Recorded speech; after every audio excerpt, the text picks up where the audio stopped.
तो last time क्या कर रहे थे? Multiple table. तो थोड़ा इधर हो जा, थोड़ा उधर हो जा। Thank you.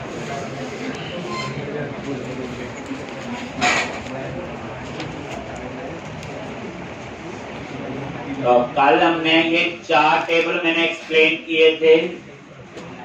बहुत इसकी क्यों बनाते हैं बता सकते हो जी? ठीक। और ये 4 टेबल, उसके बाद जब ये बन गए सबसे बड़ी प्रॉब्लम आती फिर उसके बाद क्वेरी लिखनी। जैसे मैंने कल आपको काम दिया तो फिर मैंने कल बताया था इस क्वेरी को सोचना कैसे है और इसको लिखना कैसे। ठीक। तो आज वही बता रहा हूं। तो सबसे पहला जो होता है, मैंने पूछा था जिन्होंने रजिस्टर किया, मुझे उसका नेम चाहिए, एड्रेस चाहिए, ईमेल चाहिए, कंट्री चाहिए, स्टेट चाहिए और सिटी।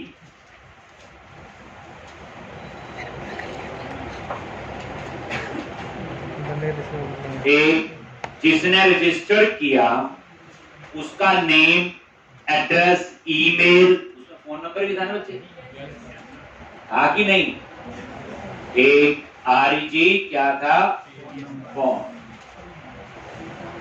ठीक। और वही, हाँ, बस यही थे। तो जिसने रजिस्टर किया उसका मुझे नेम चाहिए, एड्रेस चाहिए, ईमेल चाहिए, मुझे उसका क्या चाहिए?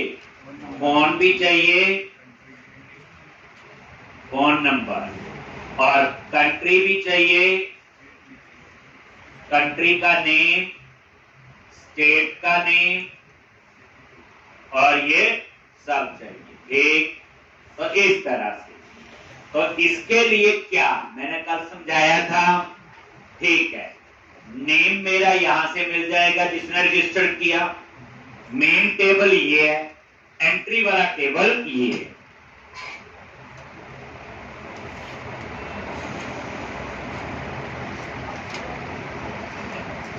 एक नेम, यहां पे एड्रेस, यहां से ईमेल और फोन नंबर, ये मिल जाएंगे। नेम, एड्रेस, ईमेल और फोन नंबर। ठीक। अब उसके बाद मैंने बोला था आरईजी सिटी कोड, इसकी फॉर्म की बनी है सिटी के साथ सिटी कोड। तो यहां से ये कहां जाएगा? सिटी टेबल में, और ये सिटी कोड है। यहां से उसे मिल जाएगा सिटी का नेम, और यहां पे सिटी स्टेट कोड। ठीक। क्या होगा? City state code. और सिटी स्टेट कोड से चले जाएंगे हम लोग स्टेट पे, यहां से स्टेट कोड मिल जाएगा और यहां से स्टेट नेम। फिर स्टेट कंट्री कोड से चले जाएंगे कंट्री टेबल पे, वहां से कंट्री का कोड और कंट्री का। इससे वेरीफाई हो गया कि हमारा डाटाबेस तो बिल्कुल ठीक है। अब यहां पे इसी तरह से अब आपने क्वेरी लिखनी है। तो क्वेरी कैसे लिखोगे? जो मैंने दी थी कल, सिलेक्ट आरईजी नेम। हमेशा पहला काम ये है, मल्टीपल टेबल जब हो यूज तो पहले आइडेंटिफाई करना मेन टेबल कौन सा है। आज ये 4 हैं, कल को 4 ही टेबल भी होंगे। तो जैसे आपको क्वेरी मांगी जाएगी, भाई जिसने रजिस्टर किया, तो आप समझ जाएंगे रजिस्टर वाला जो है मेन टेबल। इंप्लॉय की इंफॉर्मेशन चाहिए तो समझ जाओगे इंप्लॉय मेन टेबल है, बाकी डिपार्टमेंट और लागू होंगे। स्टूडेंट की इंफॉर्मेशन चाहिए, स्टूडेंट मेन टेबल हुआ, सब्जेक्ट, स्ट्रीम वो फिर अलग हो। तो पहले आपको आइडेंटिफाई करना होता है एंट्री पॉइंट। ये सिंपल है, किसी भी लैंग्वेज में आपने C++ पढ़ी है सबने, मेन फंक्शन का ये रोल होता है, दैट इज एंट्री पॉइंट। उस लैंग्वेज में उस एप्लीकेशन को रन करने के लिए। तो मेरा मेन टेबल है रजिस्टर नेम, एड्रेस, ईमेल, और यहां पे क्या था, REG फोन। अब ये चारों कॉलम तो इस टेबल में हैं, लिख लिया। फिर चाहिए कंट्री का नेम, जो कहां पे है, कंट्री टेबल में। फिर चाहिए स्टेट का नेम, ये कहां है, स्टेट में। फिर चाहिए सिटी का नेम, ये कहां है, सिटी। और उसके बाद फ्रॉम, तो यहां REG name, REG address, email, phone, country name, state name और सिटी नेम। अब फ्रॉम के बाद क्या आएगा, जैसे बोला वैसे ही सबसे पहले टेबल आ जाएगा TB REG। उसी में एंट्री से स्टेप बाय स्टेप REG के बाद आएगा TB सिटी, TB सिटी के बाद आएगा TB स्टेट, स्टेट के बाद आएगा TB कंट्री। यही बोला, रजिस्टर फ्रॉम REG में जाएंगे तो वहां पे आपका कंट्री सिटी कोड है, वहां से सिटी में चले जाएंगे, वहां स्टेट कोड है, वहां से स्टेट में चले जाएंगे, वहां कंट्री कोड है तो वहां कंट्री। ठीक, और ये देखो फ्रॉम करके हमने ये लिख लिया।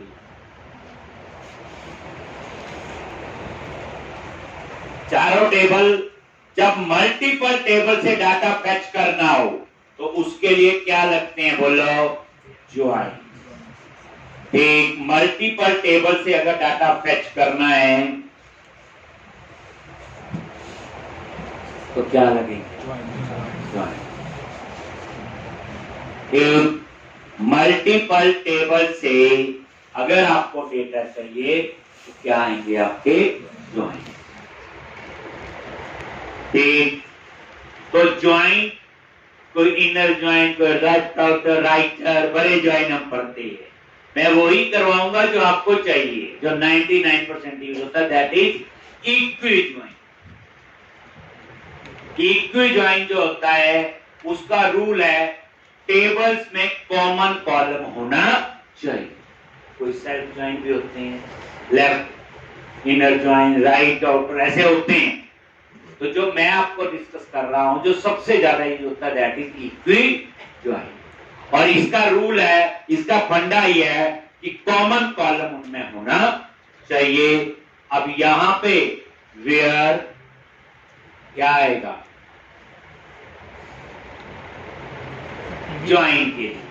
Again where REG city code, देखो उसी टेबल से शुरू किया मैंने।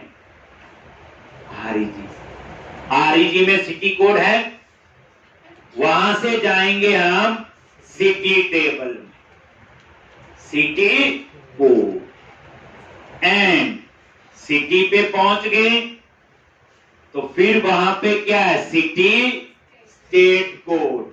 वहां से कहां जाएंगे, स्टेट कोड, स्टेट में पहुंच गए। एंड मतलब सारी कंडीशन ट्रू होनी चाहिए।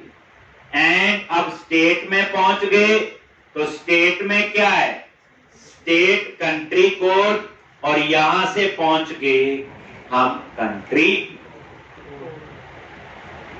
बस हो गई खत्म क्वेरी। ये क्वेरी मैंने कल दी थी, तो आप में से किसने ये क्वेरी ऐसे लिखी है?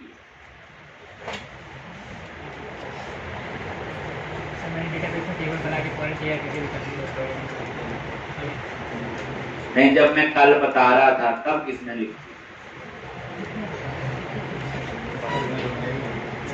मेरे पास में कई बार मैं इंक्वायरी लेता हूँ, बच्चे आते हैं हमें फुल स्टैक सीखना, मीन स्टैक, मर्ज स्टैक, हमें जावा, .NET, पाइथन, रेक्ट, एंगुलर। कोई बच्चा नहीं कहता मुझे डाटाबेस, और डाटाबेस तो बच्चे बैकबोन है। अब देख लो जितने भी बड़े बड़े प्रोडक्ट देख लो, डाटा ही ठीक नहीं तो स्क्रीन क्यों बनानी? कोई तो स्क्रीन ही है, और क्या उसमें बोलो। कोई स्क्रीन जावा में बना लेगा, कोई एंगुलर में, कोई रेक्ट में, कोई किसी और लैंग्वेज में बना लेगा, लेकिन पीछे डाटा। तो याद रखना ये इंपॉर्टेंट। आप एक सिंपल ज्वाइन की क्वेरी आप इंट्रो देने गए 101% किसी कंपनी में जाओगे, वो ऐसे 5-6 टेबल बनाए होंगे उन्होंने, आपको बोलेंगे इससे मुझे ये आउटपुट दिखाओ।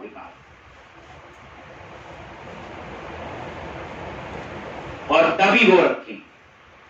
तो इसलिए कहने का तो समझ आ गया होगा आपको कि डाटाबेस का नॉलेज होना जरूरी है। अब मैं क्या करूंगा, यहां पे लिख लिया सबने, ये थी जो क्वेरी।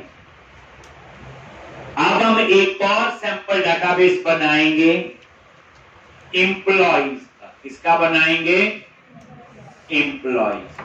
चलो अभी कुछ नहीं करना, ना टेबल बनाना आपने, ना फॉर्म की बनानी, वो मैं प्रैक्टिकल में आपको सिखाऊंगा। अभी ये चीज समझनी है कि फॉर्म की क्या होते, क्यों बनाते हैं, समझनी है। इन टेबल से डाटा कैसे फेच करते हैं, सीक्वल की query.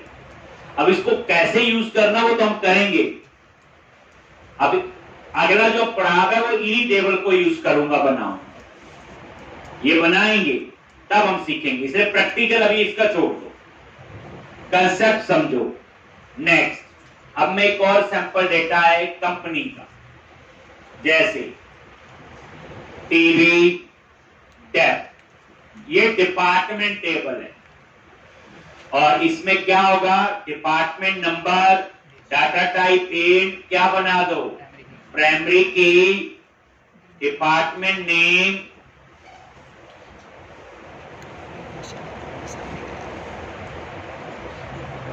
varchar 50,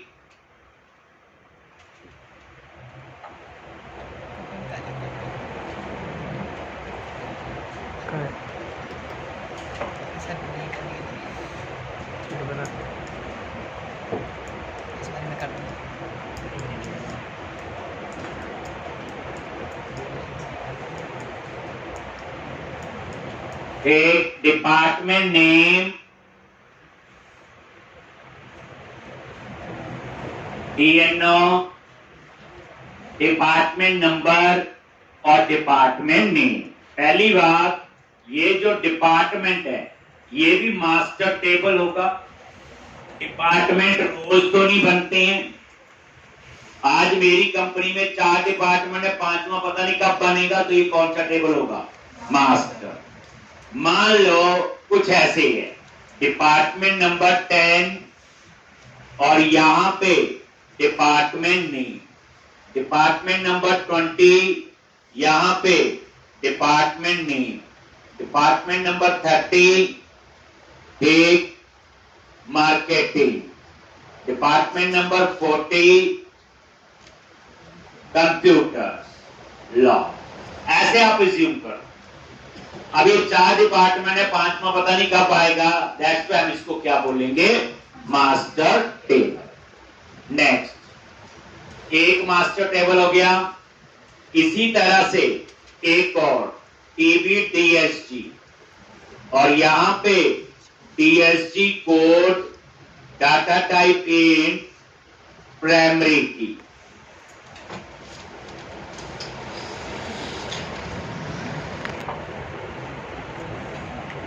DSG name, varchar 50। ये भी मास्टर टेबल है। डेजिग्नेशन, अब डेजिग्नेशन रोज थोड़ी बनती, ठीक, जैसे मान लो 101, ये क्या है, डेजिग्नेशन कोड, और यहां पे क्या आ गया, PM 102 टीम लीड,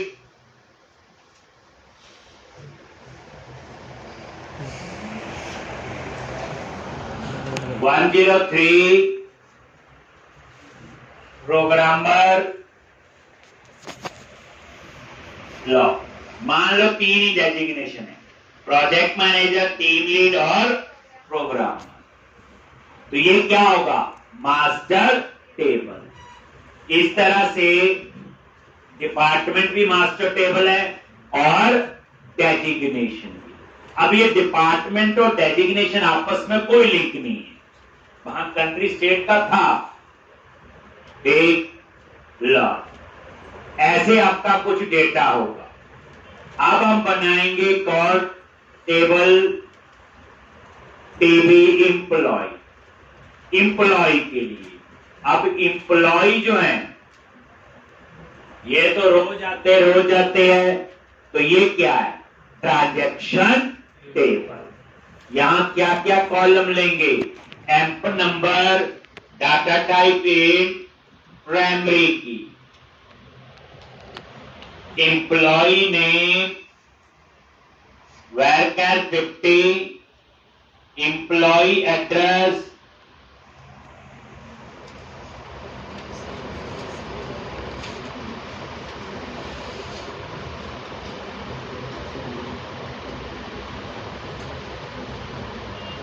और employ salary, data type int, और यहां पे ED9,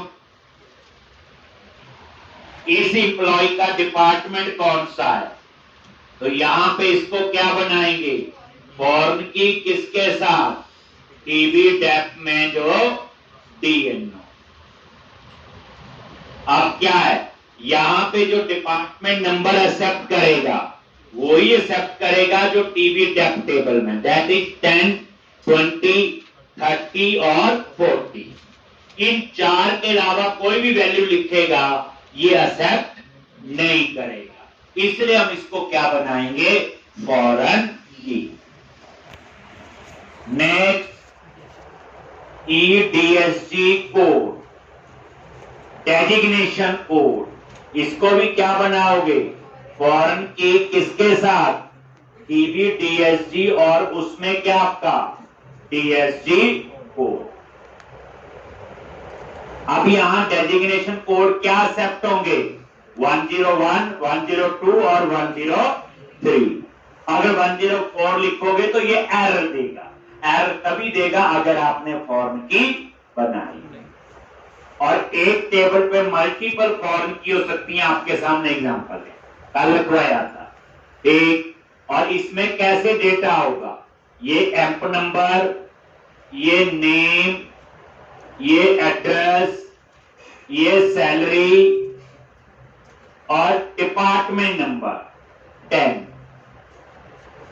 डेजिग्नेशन कोड 101, जो भी उसका डिपार्टमेंट और डेजिग्नेशन होगा।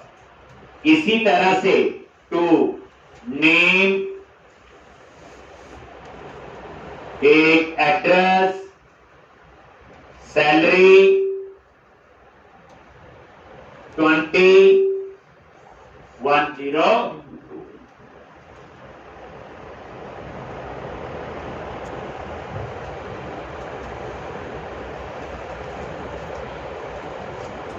थ्री,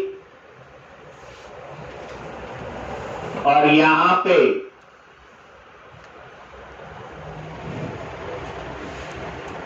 30,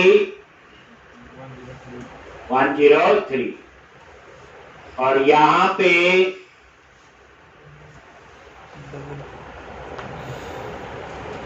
एक, और यहां पे आपका ऐसे ही।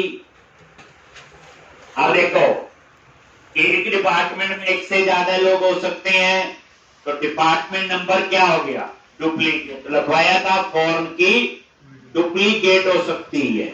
अभी ये देखो, डेजिग्नेशन 102, तो सेम डेजिग्नेशन वाले दो लोग हो सकते हैं, दैट्स वाई फॉर्म की क्या हो सकती है, डुप्लीकेट।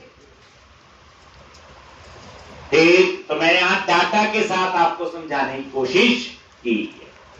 अब ये 3 टेबल आपके बन गए, कौन की मल्टीपल, कौन की डुप्लीकेट। अब एक डिपार्टमेंट में 100 एम्प्लॉय हैं तो डिपार्टमेंट नंबर सेम होगा, सेम डेजिग्नेशन वाले 10 एम्प्लॉय हैं, सबका डेजिग्नेशन कोड सेम होगा ना। तो अब जो है यहां की कहानी समझ आ गई। अब उसके बाद क्या करना, अपने क्वेरी लिखनी है। मुझे एम्प्लॉय की इंफॉर्मेशन चाहिए और उसमें डिस्प्ले करना है मुझे एफ नंबर, एम्प्लॉय का नेम, एम्प्लॉय का एड्रेस, डेट और क्या है, एम्प्लॉय की सैलरी, और यहां पे डिपार्टमेंट, और यहां पे designation.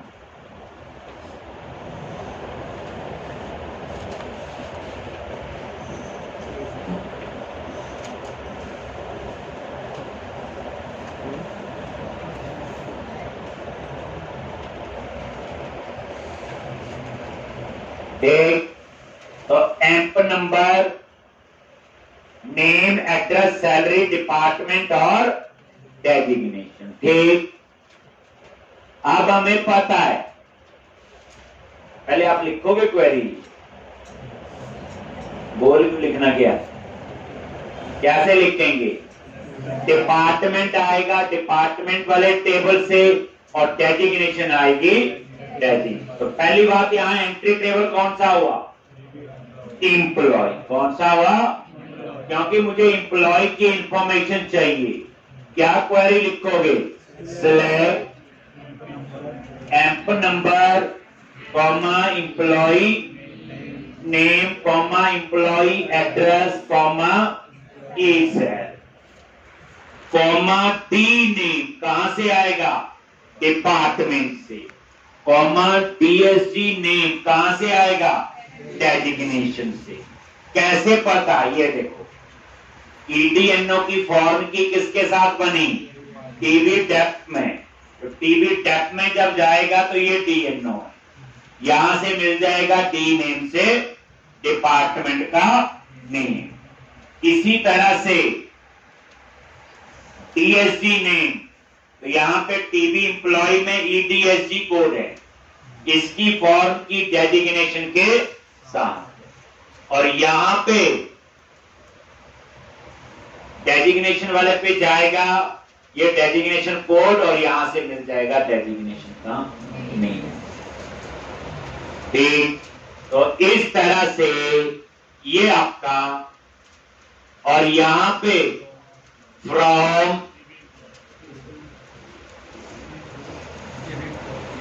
TV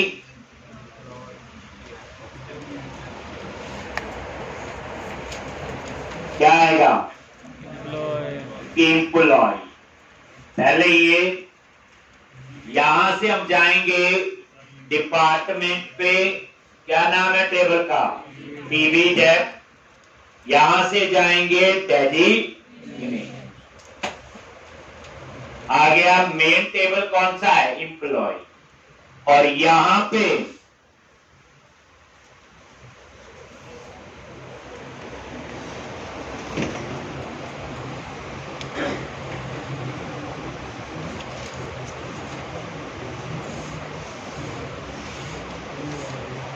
amp number, name, address, और ये, तो ये देखो फ्रॉम टीबी एम्प्लॉय, फिर टीबी डेप, फिर टीबी डीएस, और उसके बाद ज्वाइन के लिए वेयर टीबी एम्प्लॉय में क्या नेम है, ईडीएनओ, और टीबी डेप में क्या नेम है, डीएनओ, एंड ईडीएसजी कोड, और ऊपर क्या आपका डीएसजी कोड। बन गया ये, देख लो। ईडीएनओ कहां है, टीबी एम्प्लॉय में, टीबी डेप में क्या है, डीएनओ, ईडीएसजी कोड कहां है, टीबी एम्प्लॉय में, डीएसजी कोड कहां है, टीबी डेप।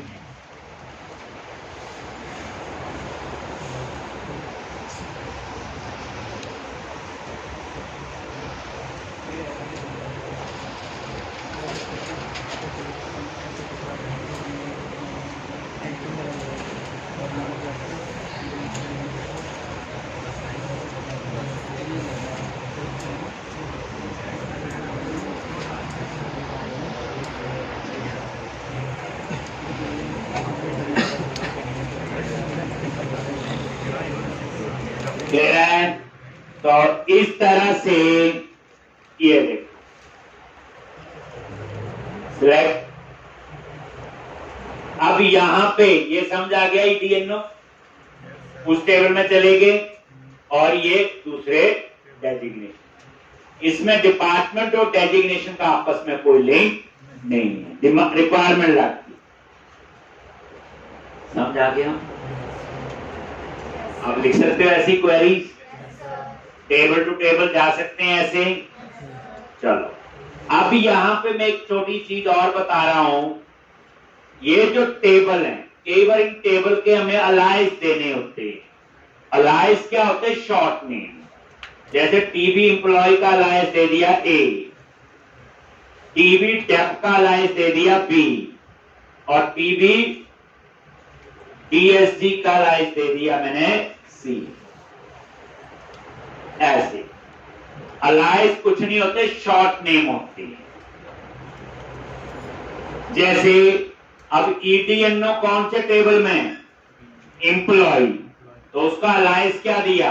A, तो यहां A डॉट। DNO कौन से टेबल में है?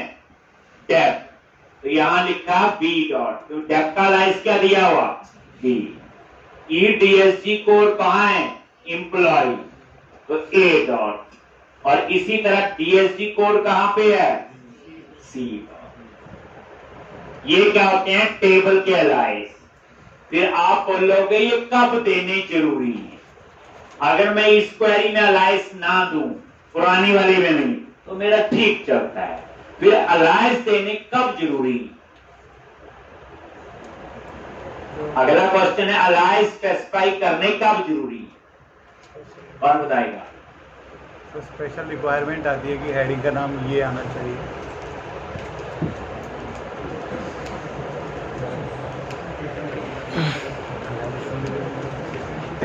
आप लोग ने कौन सा डाटाबेस पढ़ा होगा? आज यही बताओ फिर। तो कोई टेम्परेरी नेम है जैसे देना हो ना टेबल को, तो याद रखना ये रिक्वायरमेंट तब पड़ती जब कॉलम का नेम सेम हो मल्टीपल टेबल। जैसे थोड़ा एग्जांपल, ये हमने क्या किया, टीबी डेप टेबल में क्या नेम है? DNO, और मैंने टीबी एम्प्लॉय में भी इसका नाम रख दिया DNO। मैं रख सकता हूं, कोई बोली। अब एम्प्लॉय में भी DNO और डेप में भी DNO। तो जब आप यहां आओगे तो इसको ये नहीं समझ आएगा जब अलाइस नहीं दिया होगा ठीक कि ये DNO किसका है, और क्वेरी में एरर आ जाए।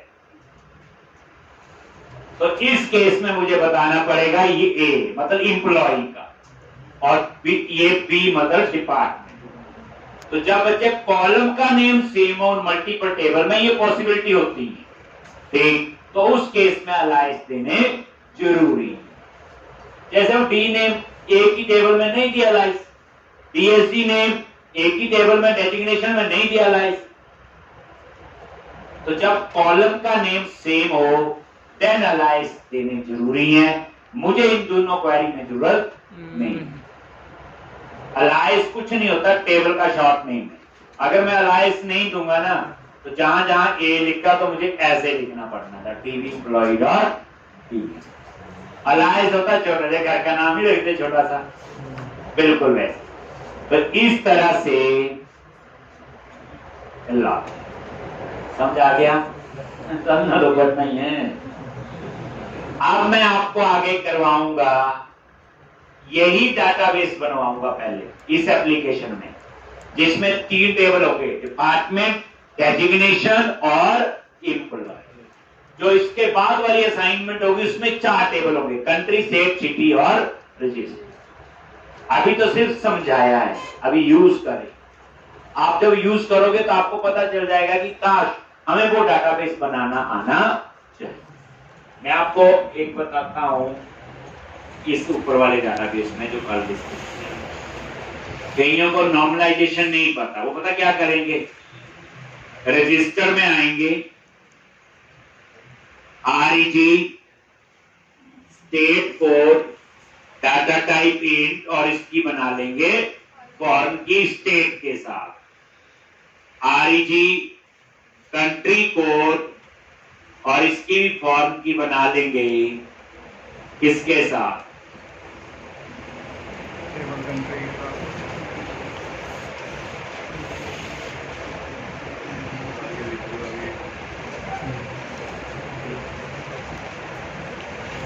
तेरा है। अब काम हो जाएगा।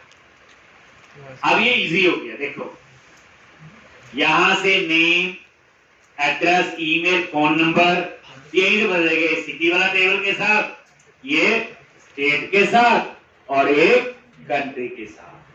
अब इसमें कोई गलती नहीं है, आपको रिजल्ट मिल जाएगा जो आपको चाहिए होगी, लेकिन ये डाटाबेस नॉर्मलाइज नहीं है। जैसे फॉर एग्जांपल 2 लाख लोगों ने रजिस्टर किया, तो इस टेबल में कितने रिकॉर्ड होंगे?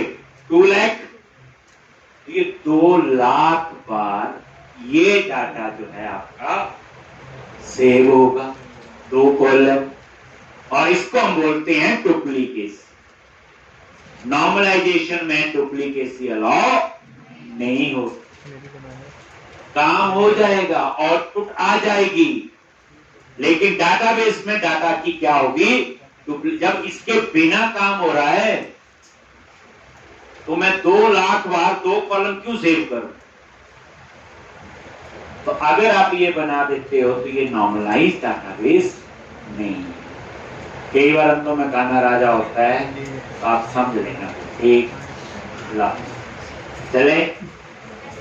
तो अब मैंने आपके 2 क्वेश्चन करवाने हैं एमपीसी में, दोनों के 2 डाटाबेस हैं। अब आप बताओ, ये डाटाबेस का नॉलेज नहीं होगा, वो क्वेश्चन हम कैसे कर सकते हैं? इसमें drop down list, radio button, check box सब आए, और 2 एप्लीकेशन है लास्ट एमपीसी की। फिर हम लोग आगे ASP.NET कोर में जाएंगे, 5-6 दिन उस पर लगाएंगे, फिर हम प्रोजेक्ट शुरू करेंगे जिसके लिए आप लोग आए। तो आप बड़े मजेदार असाइनमेंट है बच्चे। ये प्रोजेक्ट में मल्टीपल टेबल होते हैं। अब फॉर्म की, प्राइमरी की सारी कहानी, क्रिएट न्यू प्रोजेक्ट जैसे आप बनाते हो, ASP.NET वेब एप्लीकेशन। अब इन दोनों डाटाबेस को मैं यूज करूंगा। एक आपको पूरी कहानी, जो थोड़े बहुत डाउट है वो क्लियर। नेक्स्ट, अगर आप इसके बिना तो एप्लीकेशन बनेंगे नहीं आगे। अब कौन से टेबल बनेंगे वो पता होना चाहिए, कौन सी प्राइमरी की, कौन सी फॉर्म की, कौन सा मास्टर टेबल होगा, कौन सा ट्रांजैक्शन। ठीक, तो यहां पे प्रोजेक्ट का नाम क्या रख लें? Web application 17 M tab TSG 105। मतलब इसमें एम्प्लॉय भी है, डिपार्टमेंट भी है और डेजिग्नेशन। ब्राउज करके बता दो कहां सेव करना है। आपने बोला D ड्राइव के अंदर ASP.NET MVC फोल्डर, जहां प्रोजेक्ट सेव कर देगा। देन क्लिक ऑन, क्लिक करो और MVC, then click on create. ये MVC चूज किया, क्रिएट। चलो अब कुछ चीजें तो पता है, पैकेज इंस्टॉल करेंगे, मॉडल बनाएंगे, माइग्रेशन, अपडेट डाटाबेस, कुछ छोटा मोटा थीम भी अप्लाई कर लेंगे, अब आता ही है। एक साथ साथ वैलिडेशन भी अप्लाई कर लेंगे क्योंकि वो भी हमें आती है। बट इसके अंदर मैं आपको लेयर टॉपिक ऐड करूंगा, लेआउट पिछले मैंने करवाया, इसमें वो करूंगा। फिर एक आपका राउटिंग टॉपिक, वो मैं नेक्स्ट वाली में ऐड करूंगा। तो सबसे पहला काम है, बोलो पैकेज इंस्टॉल कर लो। टूल्स में गए और वही मैनेज नगद पैकेजेस फॉर सॉल्यूशन, और कौन सा ब्राउज पे गए, एंटिटी प्रिंट, और यहां चूज करो एंटिटी, फ्रेमवर्क, प्रोजेक्ट सेलेक्ट किया और इंस्टॉल। कई बार कर चुके, समझाने की जरूरत नहीं है। अगर आज भी जरूरत है तो दिल्ली दूर है। लो चले आगे। अब क्या करेंगे, वेब कॉन्फ़िग फाइल में कनेक्शन की पहले हम देख लेते हैं पैकेज इंस्टॉल हुआ कि नहीं। तो पैकेजेस डॉट कॉन्फ़िग में गए और ये एंटिटी फ्रेमवर्क, फिर उसके बाद क्या बनाएंगे, मॉडल। ठीक, मॉडल बना लेते हैं, कनेक्शन बाद में लिख लेते हैं, सेट तो आगे पीछे हो सकते हैं। तो अब मॉडल्स पे राइट क्लिक किया, ऐड क्लास। सबसे पहले मास्टर टेबल बनाएंगे डिपार्टमेंट। तो क्लास का नाम रख दिया मैंने डिपार्टमेंट। अब आपको ये देखो पता होना चाहिए, इसलिए मैंने डाटाबेस पे टाइम लगाया है, डिपार्टमेंट डॉट CS। अब यहां पे क्या करोगे, प्रॉप टैब प्रेस करो और आईडी आ गया, प्रॉप और ये स्ट्रिंग और डिपार्टमेंट नेम। डिपार्टमेंट को नेम को आप खाली नहीं छोड़ सकते, तो क्या आएगा, रिक्वायर्ड पढ़ा था हमने, और इसका नेम स्पेस ऐड कर। तो ये आपका एक मॉडल बन गया और ये आपका है मास्टर टेबल डिपार्टमेंट। ऐसे ही अब दूसरा टेबल बनाऊंगा डेजिग्नेशन, उसमें भी 2 ही कॉलम होंगे, आईडी और नेम। तीसरा बनाएंगे एम्प्लॉई, उसमें 2, 4, 5 और होंगे, पर वहां फॉर्म की कहानी आए। फॉर्म की क्या होते, क्यों बनाते हैं, वो मैं आपको बता चुका हूं। ठीक, अब तो बनानी सीखनी है हमने, कैसे बनाओ।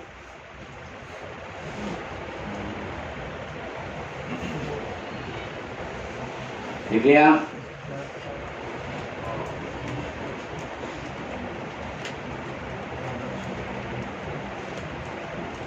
नोटबुक में भी लिखा करो बेटे थोड़ा बहुत। कितना टाइम आप थक जाते होंगे फोन पे। कई बच्चे फोन भी पकड़ा होता है एक हाथ से, लिखते भी हैं।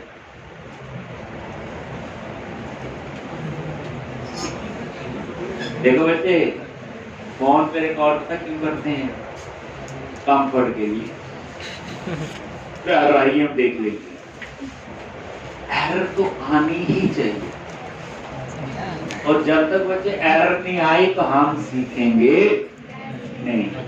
ये मेरा मानना करो जो झूठ लगता है, लेकिन इनको देखा मत करो वीडियो, अपना आराम से प्रैक्टिस शुरू करो। एक, क्योंकि कोड से डरना नहीं, वो मारता थोड़ी है कोड में, कोड के साथ खेलना, एरर आएगी तो ठीक करेंगे। ला दिया, चले आगे। आप मॉडल पे राइट क्लिक किया, ऐड क्लास, क्या आएगा, डेजिग्नेशन, और यहां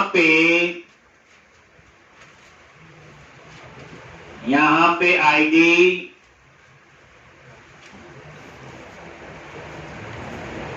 स्ट्रिंग नेम, और ये डेजिग्नेशन का नेम, और यहां पे रिक्वायर्ड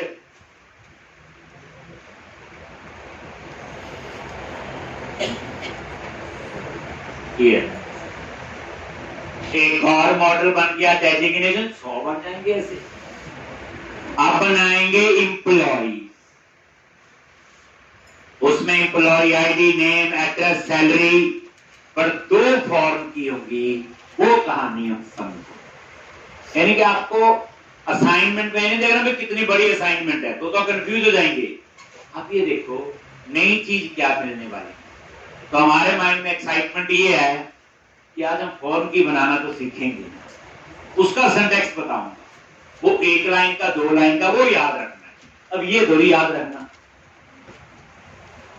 इसको तो काउंट ही नहीं करना, अगर आप उन्हें ये भी काउंट कर रहे हैं, मॉडल पे राइट क्लिक किया, ऐड क्लास, क्या नेम दिया, एम्प्लॉय।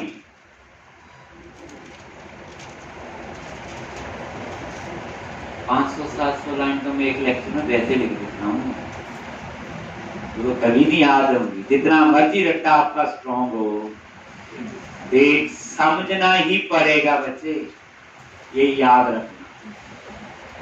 समझोगे तो 1000 लाइन भी आपको पता होंगी, आपको अपने आप फ्लो बनता है। अब यहां पे एम्प्लॉई क्या करोगे, प्रॉप आईडी।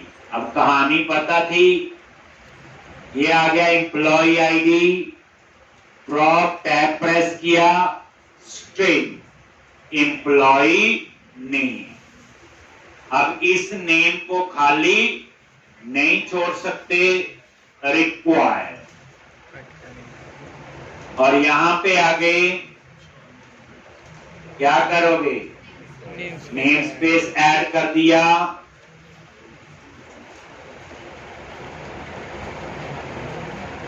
इसी तरह से नेक्स्ट क्या है, एड्रेस। प्रॉप, देखो पहले दिन तो प्रॉपर्टी बनाई थी, वो भी मुश्किल लगी थी, क्या सेट क्या होता। एड्रेस, और उसके बाद सैलरी। यहां तक की कहानी तो आपको पता है। अब फॉर्म की बनानी है। एक तरीका होता है कन्वेंशन, जैसे मैंने क्या बोला, आईडी अगर आप नाम रख दो तो इसको प्राइमरी की अपने आप बना लेता है और ऑटो एंट्री में। अगर आप मर्जी का नाम दोगे, एम्प नंबर, तो ऊपर की लिखना पड़ता है, बताया हुआ। यही सेम चीज फॉर्म की में, एक इसकी कन्वेंशन है, जैसे यहां पे प्रॉप टैब प्रेस किया, इसका नाम मैं रखूंगा, पहली बात प्राइमरी की और फॉर्म की, दोनों की डाटा टाइप सेम होनी चाहिए। क्या होनी चाहिए, सेम।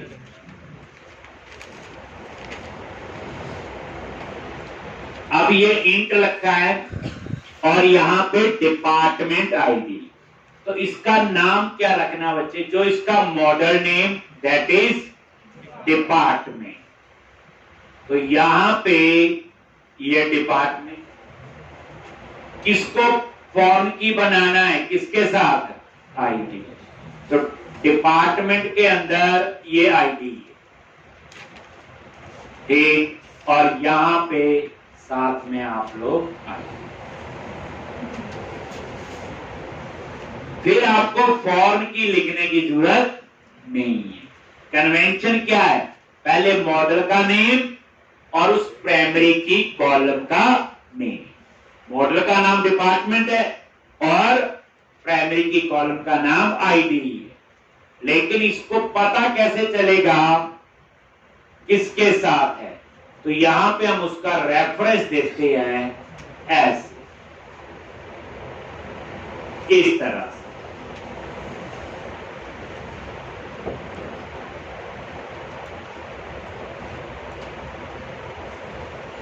दोबारा देखो, डेजिग्नेशन के लिए ये देखो, प्रॉप टैब प्रेस किया, तो डेजिग्नेशन का मॉडल का नाम क्या है, ये, तो ये मॉडल का नेम और प्राइमरी की कॉलम का नाम क्या है, आई। कन्वेंशन फॉलो कर ली, और इसकी किसके साथ फॉर्म की बनानी है, डेजिग्नेशन के साथ। ये जरूर है, ये रेफरेंस होता है किसके साथ। अगर आप चाहते हो कि मैं ये नाम मर्जी का दूं, मैं इसका नाम रखना चाहता हूं डीएन, तो फिर फॉर्म की लिखना पड़ेगा, ठीक। जैसे अभी मैं इसको ही रहने देता हूं, यहां पे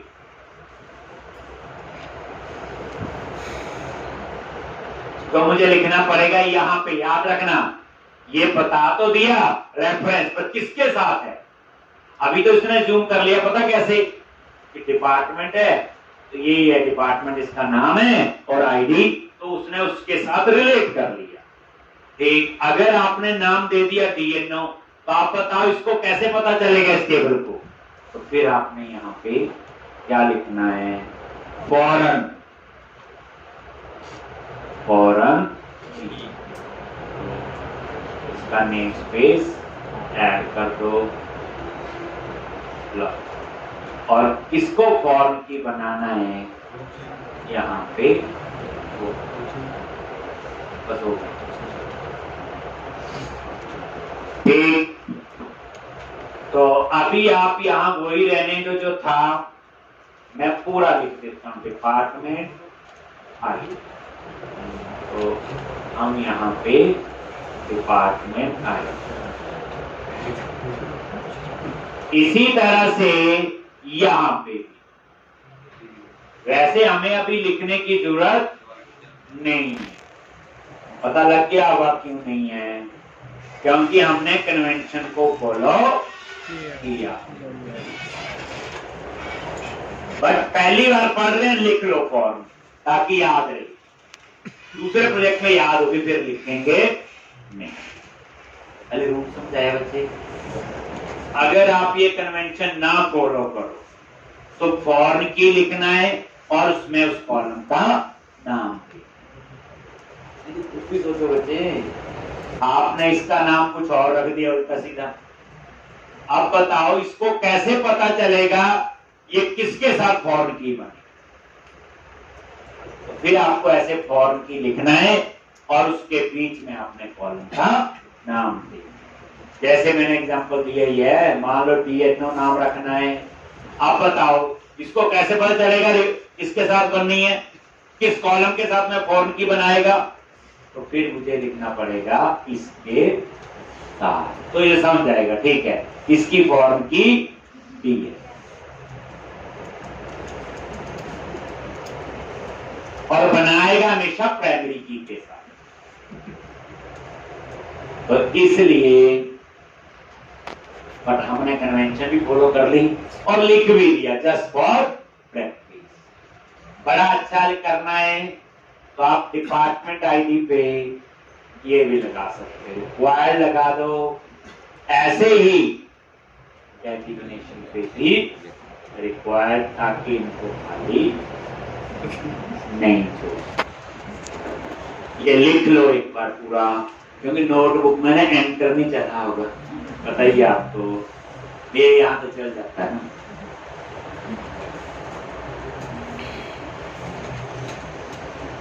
अभी ये ना समझ के लिखोगे तो जहां मर्जी कोड लिखा हुआ आप उसको मैनेज कर लो।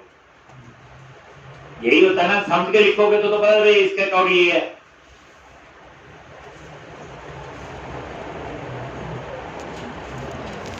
बच्चे 5-6 मिनट ढंग से लगा लो, आपको पूरा फायदा होगा, आपका लेवल काफी अच्छा हो जाएगा।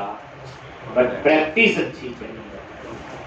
आपकी कमी क्या होती, शुरू में गर्म जोशी में अच्छी प्रैक्टिस कर लेते हैं, धीरे धीरे फिर पुरानी आदत आ जाती है, छुट्टियां कर ली, आगे नहीं आए,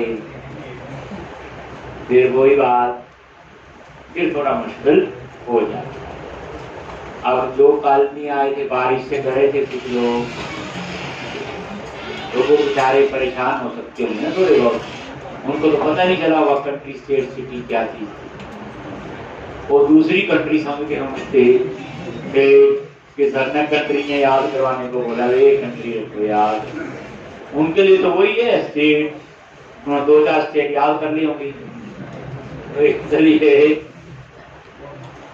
ये बारिश कई दिन याद रहेगी, जब जब कंट्री स्टेट सिटी वाला कंसेप्ट आएगा, और ये आता ही रहेगा। लो जी, चले आगे, समझ आ गया ये कंसेप्ट फॉर्म की वाला। अब क्या करो, वेब कॉन्फिग में कनेक्शन स्ट्रिंग आ जाओ। यहाँ पे वेब डॉट कॉन्फिग और यहाँ पे सिस्टम डॉट वेब के बाद क्या लिखते हैं, और कनेक्शन स्ट्रिंग, और add name on str connection string server is equal to /SQL express database, यहां पे डेटाबेस का नेम क्या आएगा, जिस नाम से बनाना है, DB M टैप DSG 105, और यहां पे integrated security is equal to, आगे प्रोवाइडर, वे पता आपको, और प्रोवाइडर नेम, देखो चीज तो इजी होती है, पहली बार लगता है, पहली बार तो कनेक्शन से भी मुश्किल से समझ आया था, अब वो फिक्स पे होगा, आपको क्या लिखना है, system dot data dot SQL client, और जो चीज पढ़ते हैं अगर वो यूज नहीं हो रही तो उसको पढ़ने का कोई फायदा नहीं, जितना पुराना पढ़ा सारा यूज होता, आप किसी न किसी तरह यूज करते हैं। हो गया जी। अब नेक्स्ट स्टेप क्या बोलो, डेटा फोल्डर बनाएंगे और एप्लीकेशन डीबी कॉन्टेक्स्ट, वही तो असली मेन डेटाबेस को मैनेज करता है। तो ये आपका वेब कॉन्फ़िग में कनेक्शन स्ट्रिंग। अब आप क्या करो, प्रोजेक्ट पे गए और यहां पे राइट क्लिक करो, ऐड न्यू फोल्डर, फोल्डर का नेम है डेटा, और डेटा फोल्डर पे राइट क्लिक करो, ऐड क्लास, क्लास का नेम है एप्लीकेशन डीबी कॉन्टेक्स्ट, बन गई क्लास एप्लीकेशन डीबी कॉन्टेक्स्ट, और डीबी कॉन्टेक्स्ट को इनहेरिट कर लो। कितनी बार लिख चुके हैं वो,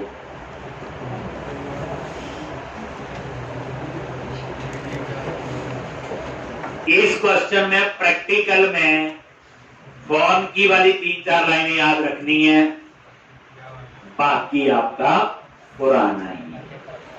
एक तो एप्लीकेशन डीबी कॉन्टेक्स्ट, तो यहां पे डीबी कॉन्टेक्स्ट को इनहेरिट किया, और ये देखो ये इसका नेम स्पेस, और यहां पे क्या करते हैं बोलो, CTR कंस्ट्रक्टर, और यहाँ पे बेस क्लास कौन सी है, डीबी कॉन्टेक्स्ट, और उसके कंस्ट्रक्टर में पास कर दिया कनेक्शन स्ट्रिंग।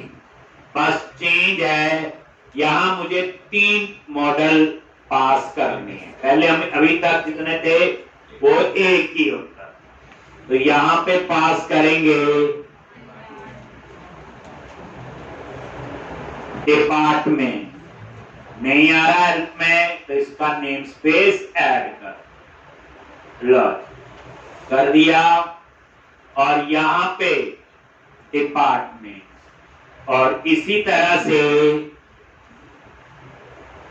आपने कोई कॉपी पेस्ट नहीं करनी,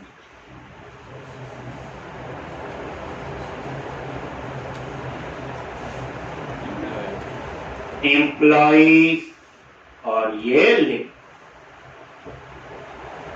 नेक्स्ट स्टेप 3 पता है, इनेबल माइग्रेशन, ऐड माइग्रेशन, और अपडेट डाटाबेस।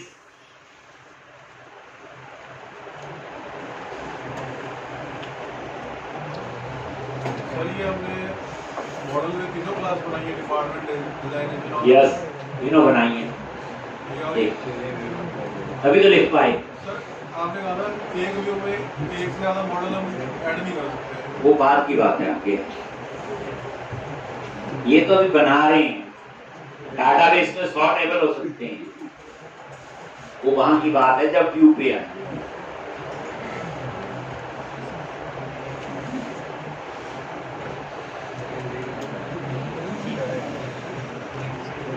तो ये लिख लो, बस ये 3 लाइन लिखनी है। Enable migration, add migration, update. फिर उसके बाद क्या बनाएंगे, कंट्रोलर, वो व्यू की कहानी होगी। अब यहाँ भी व्यू खुद लिखेंगे, तो एक बार हम लिख चुके हैं, यहाँ थोड़ी और अच्छी प्रैक्टिस होगी। लेकिन यहाँ पे मैं ध्यान रखूंगा, क्रिएट और एडिट दो नहीं बना, उसको नया पढ़ेंगे। 2 बार सेम लॉजिक लिखा था पिछले में, क्रिएट का भी सेम कोड, एडिट का भी सेम। सिर्फ फर्क क्या था, एक हिडन कंट्रोल का जिसमें आईडी पास कर रहे थे। अब हम कोशिश करेंगे एक व्यू से ही दोनों को मैनेज, ठीक है जी। बट इस सारे काम के लिए ना कल आना पड़ेगा आपको, तो इतना बच्चे करके आओ प्रैक्टिस। 2 से 3 बार मिनिमम प्रैक्टिस किया करो और थोड़ी बैठने की आदत डालो, नहीं तो आगे आगे